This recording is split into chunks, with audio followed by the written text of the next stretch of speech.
Okey, kita pergi kepada kesan penyalahgunaan dadah dan alkohol kepada kesihatan fizikal dan mental. Dari segi fizikal ni apa akan jadi? Okey, selain mempengaruhi sistem saraf, penyalahgunaan dadah juga menyebabkan banyak masalah kesihatan fizikal dan mental. Kalau segi fizikalnya, kamu akan dapati mereka yang mengambil dadah dengan alkohol ni, dia akan mengalami kerosakan hati, melemahkan sistem imun, kerosakan otak, masalah mental yang serius.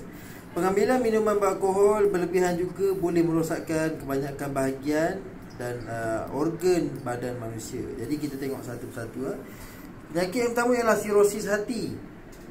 Pengambilan minuman beralkohol yang berterusan, terutamanya jika diambil dalam jumlah yang banyak, apa akan jadi? Memberikan kesan toksik kepada hati. Jadi sebenarnya alkohol ni dia toksik, dia beracun. Jadi dia akan merosakkan sel-sel yang terdapat dalam hati ni, organ hati ni. Ni organ hati. Ni organ hati yang terdapat pada badan manusia. Kat mana dia? Kat mana?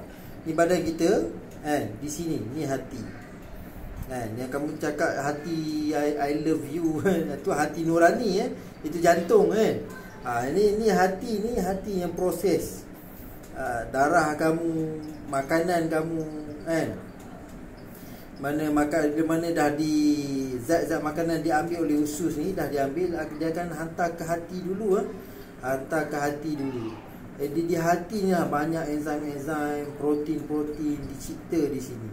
Jadi bila mana alkohol ni diambil, apa akan jadi? Dia akan disedut, dia akan diabsorb. Absorb ni dia akan diserap di usus, dia akan pergi ke hati. Di mana hati ni menerima banyak bahan toksik, di mana kita tahu alkohol tu sendiri adalah toksik, etanol tu sendiri adalah toksik, dia akan merosakkan sel-sel hati ni. Lama-lama kelamaan dalam jumlah yang banyak dan diambil dalam masa yang lama, apa akan jadi? Hati yang bengkak, dia akan bengkak, dia akan menjadi menggerutu macam ni. Bengkak, menggerutu, bernanah macam ni. Jadi sirosis hati, itu kita panggil sirosis hati. Sirosis hati ialah keadaan hati mengalami kerosakan yang kronik, berparut, mengeras dan tidak berfungsi seperti hati yang sihat. Parut ini akan merebak secara perlahan-lahan sehingga fungsi hati hilang sepenuhnya. Jadi ini biasanya terdapat mereka yang mengambil alkohol dalam jumlah yang banyak. Okey, ulcer perut. Sebenarnya mereka yang mengambil alkohol ni, dia akan banyak mengalami ulcer. Ni. Okey, ni perut. Daripada perut ni kita tengok sel dia yang lebih besar. Apa yang jadi? Kamu akan nampak luka di sini. Luka di bahagian dalam perut dia. Sebab apa? Sebab pertama sekali bila mana dia ambil alkohol, alkohol ni menyebabkan asid dia menghasilkan perut dia akan menghasilkan asid yang banyak. Jadi asid yang banyak ni dia akan menghakis. Dia akan menghakis sel-sel yang terdapat dalam perut. Sel-sel yang terdapat dalam perut ni akan terhakis. Menyebabkan dia akan mendapat ulcer. Kita panggil ulcer perut ataupun ulcer peptik. Jadi peptik ni nama lain bagi perut lah, nama sains dia peptik lah. Okey. Jadi bila mana dia luka, jadi biasanya dia akan mengalami iritasi dan radang pada selaput dalam perut. Jadi dia akan sakit perut. Dia akan mengadu sakit di kawasan ulu hati dia, berasa kembung perut, loya, nak muntah. Sebab apa? Dalam perut dia dah mengalami luka. Pesakit ulcer perut juga boleh mengalami gejala yang lebih serius seperti muntah darah dan juga najis berwarna hitam. Okey, perlakuan ganas.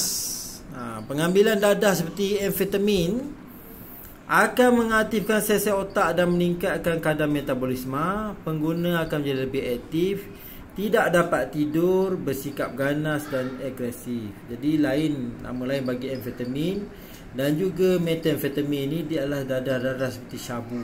Kamu tengoklah mereka ambil syabu macam mana, akhirnya mereka ni akan jadi ganas.